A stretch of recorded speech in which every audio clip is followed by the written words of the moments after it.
5 నిమిషాలు అయితే మన ఇద్దరి మధ్య ఒక మాట నిలబెట్టుకుందాం. ఓకే.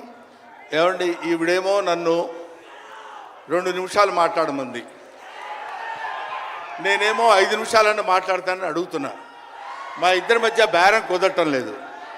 మాట్లాడేది ఎవరి గురించి? పవన్ కళ్యాణ్ గురించి.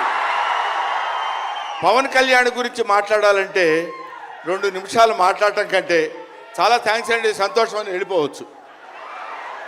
అలాగేనా సార్? 2 నిమిషాలు ఇక్కడ, 3 నిమిషాలు నాతో ఫోన్లో మాట్లాడరా? Okay sir. పోనీ ఒకటి.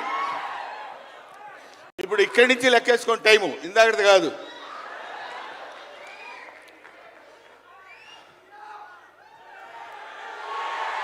ఇక్కడ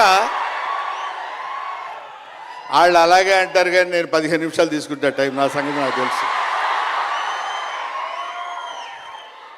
పవన్ కళ్యాణ్ గారి గురించి నేను ప్రత్యేకంగా చెప్పాల్సిన అవసరం లేదు. ఆయన మానవత్వం పరిమళించిన మంచి మనిషి. ఎంత గొప్పవాడంటే చాలా గొప్పవాడు అని చెప్పడానికి మాత్రమే మనకు చేతనవుతుంది. చిన్నప్పటి నుంచి ఆయన 17వ సంవత్సరం నుంచి నేను చూస్తున్నటువంటి వ్యక్తిగా నాకు తెలుసు. అప్పటి నుంచి ఇప్పటి వరకు ఏదో ఏదో ఏదో చెయ్యాలి అనేటువంటి తపనతోటి సమాజానికి ఏదో ఉపయోగపడాలి, I want to do something for the society sir అని చెప్పినప్పటి నుంచి ఇప్పటి వరకు నాకు తెలుసు. అప్పటి నుంచి ఇప్పటి వరకు ఎదురు లేకుండా తనంతట తను వేసుకున్నటువంటి బాటలో నడుస్తూ వెళ్ళాడు తప్ప ఎవరి బాటలో నడిచి వెళ్ళలేదు పవన్ కళ్యాణ్. మైండ్ తన బాటలో వస్తున్నటువంటి ముళ్ళు, అవాంతరాలు, కష్టాలు, సుఖాలు తనంతట తాను ఎదురు తిరిగి రొమ్ము విరిచి నడుచుకుంటూ వెళ్ళాడు తప్ప ఎవరు వేసుకున్న బాటలో వెళ్ళలేదు. ఆయన వేసుకున్న బాటలో 10 మందిని నడిపిస్తూ వచ్చాడు. ఒక్క మాటలో చెప్పాలంటే ఆయన ఒక స్వయం శిల్పి, తన్ను తాను చెక్కుకున్నటువంటి శిల్పి. హీస్ ఎఫర్ట్ పెట్టి కష్టపడి పైకి వచ్చిన వ్యక్తి కాదు, హీస్ డెస్టినేషన్. నాకు తెలిసి ఆయన జీవితం ఒక అద్భుతమైనటువంటి సౌందర్యవంతంగా కళాకృతిగా తీర్చిదిద్దినటువంటి వ్యక్తి. ఈయన దేవుణ్ణి ఎందుకు నమ్ముకున్నాడు అనేటువంటి ఆలోచన మనకు వస్తే, ఏదో ఒక మధ్యతరగతి కుటుంబంలో పుట్టినటువంటి వ్యక్తి అలా అలా తను తాను పెంచుకుంటూ వస్తే తెలియదు భగవంతుడు ఎక్కడ ఎలా తలుపు తిప్పుతాడో తెలియకుండా ఆయన తను ఎలా మలుపు తిప్పుకున్నాడంటే, ఈయన సినిమా యాక్టర్ ఏంటి, ఎవరితో మాట్లాడు, ఎటు పక్కన నిలబడతాడు, ఈయన సినిమా యాక్టర్ ఏంటి అని మనం అనుకుంటే, కాదురా నువ్వు సినిమా యాక్టర్ అయి తీరాలని చిరంజీవి గారు, సురేఖ గారి ప్రోత్సాహంతో అక్కడ అమ్మాయి ఇక్కడ అబ్బాయి అనే సినిమాలో యాక్ట్ చేశాడు. పోనీ యాక్ట్ చేశాడు, అలా అయిపోయింది. అయిపోయిన తర్వాత అంతటితో ఆగాడా? మళ్ళీ ఎందుకు తిరిగాడో ఈ పొలిటికల్ లైన్లో తిరిగాడు. ఇది ఆయన చేసుకుంది కాదు, ఇది ఒక డెస్టినీ ఆయన నడిపిస్తుంది. అలా తిరిగి తిరిగి తిరిగి లేచిన కెరటం గొప్పది కాదు, పడి లేచిన కెరటం గొప్పది. ఎంతమంది ఎన్నైనా అనుకోనివ్వండి, సముద్రం అంతా ఒకసారి ఎదురొచ్చి గుండెల మీద కొట్టినా సరే స్ట్రైట్గా నిలబడి చెప్పగలిగినటువంటి ఏకైక వ్యక్తి మా పవన్ కళ్యాణ్. ఆ రాయి అలా నిలబడి ఉంటుందంటే సముద్రం వచ్చి గుద్దుకొని వెనక్కి వెళ్ళిపోవాలి తప్ప అది కదలదు. అది ఆయన గొప్పతనం కాదు, దిస్ ఈజ్ ఆల్సో డెస్టినీ. ఆయన అలా రుచించబడ్డా అటువంటి వ్యక్తి ఇన్ని అవమానాలు, ఇన్ని భయంకరమైన సిచ్యువేషన్ అంతా తిరగబడి ఈయన మినిస్టరా, ఈయన డిప్యూటీ సీఎమ్మా, ఇది ఆయన గొప్పతనం కాదు. This is also destiny. ఇదంతా ఆయన నమ్ముకున్నటువంటి పరమేశ్వరుడు లిఖించినటువంటి ఒక అద్భుతమైనటువంటి సిచ్యువేషన్ అయింది. అందువల్ల పవన్ కళ్యాణ్ గారు బతుకు మీది, చావు మీది, బతుకంతా దేశానిది. అంతే, పుట్టుక మీది, చావు మీది, ఈ రెండే మీవి. అలాగా తన ఎందుకండి ఆయనకి మేము ఎన్నోసార్లు చెప్పాం, మమ్మల్ని మామూలుగా నేను పెద్దవాడిని కాబట్టి డైరెక్ట్గా తిట్టలేక చిన్న మందలింపించినది. ఎందుకంటే మనకి ఆ రాజకీయాలన్నీ ఎందుకంటే నో, ఎప్పుడైతే మూర్ఖత్వం అనే పదం మనం వాడతాం, కానీ మూర్ఖత్వానికి ఇంకో పదం ఏంటంటే పట్టుదల. పట్టుదల ఉంటే ఏదైనా చేయగలం. నువ్వు నా దగ్గరికి రావద్దు సుమా, వెళ్ళు. పట్టుదల ఉంటే మనం ఏమైనా చేయగలం అని చెప్పడానికి మహానుభావులు ఎంతో మంది పట్టుదలతో పుట్టారు, పెరిగారు. ఒక లాల్ బహదూర్ శాస్త్రి పట్టుదల, ఎడం చేత్తో కుడి చేత్తో పుస్తకాలు పట్టుకొని ఎడం చేత్తో గంగానది ఈదుకుంటూ వెళ్ళి చదువుకున్నటువంటి దాదాసాహెబ్ ఫాల్కే అంబేద్కర్. ఆయన పట్టుదల.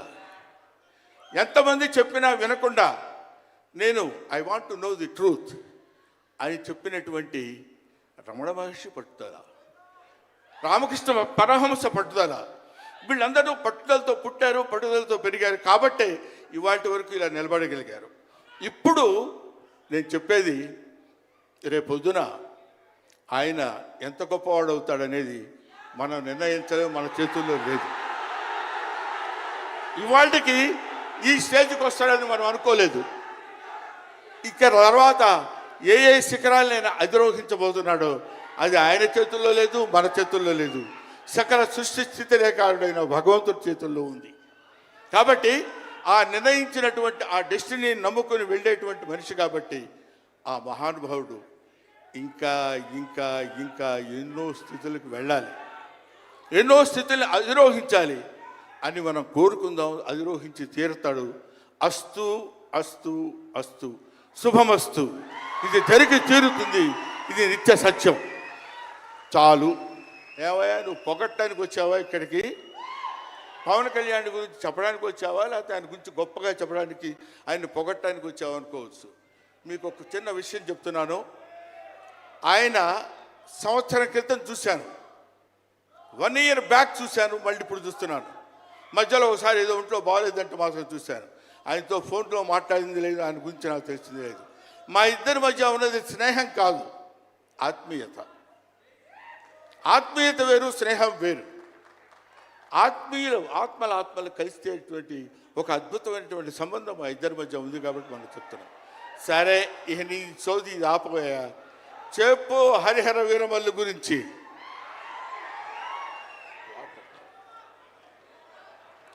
హరిహర వీరమల్లు, ఇందాక తమ్ముడు భరణి చెప్పినట్టు, శివుడు ఒక్కడొస్తేనే, శివతాండవం చేస్తే 14 లోకాలు దద్దరిల్లిపోతాయని చెప్తారు. అవునా?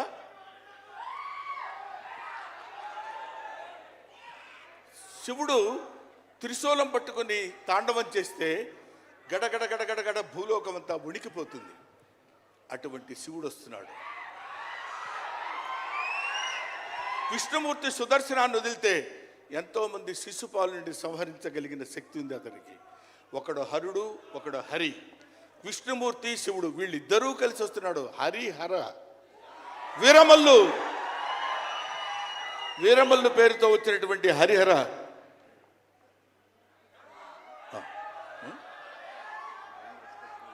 ఓకే, అందుకని హరిహర వీరమల్లు గురించి మధ్యలో చిన్న డిస్టర్బెన్స్ జరిగింది. సరే, ఏదేమైనా ఆ సినిమా గురించి ఇంక నేను చెప్పాల్సిన పని లేదు, మీరు చూస్తారు కాబట్టి నేను మాట్లాడదు. ఎందుకంటే పవన్ కళ్యాణ్ గారి గురించి ఆవిష్కరించి ఆయన గురించి 2 ముక్కలు చెప్పాలని. సరే, సినిమా గురించి అంటారా, ఇంకా ఆయన గురించి మనం ప్రత్యేకంగా చెప్పాల్సిన అవసరం లేదు.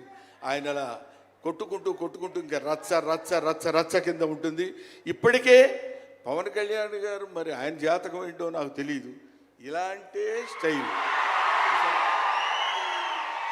అప్పుడెప్పుడో ప్యాంటు మీద ప్యాంట్ వేసుకుంటే స్టైలు.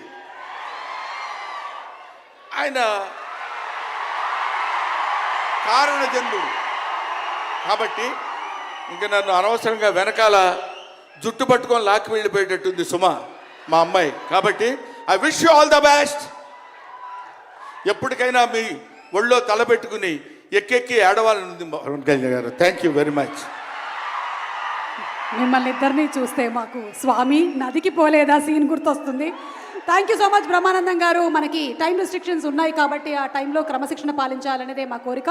అండ్ అలాగే సినిమా డైరెక్టర్ గారు జ్యోతికృష్ణ గారిని, డైరెక్టర్ విత్ బ్రిలియంట్ విజన్, వేదిక మీదకి సాధారణంగా ఆహ్వానించేస్తున్నాము. అండ్ అలాగే నిర్మాత శ్రీ ఏఎం రత్నం గారిని సగౌరవంగా వేదిక మీదకి ఆహ్వానించేస్తున్నాము. మన ఇండియన్ ఫిల్మ్స్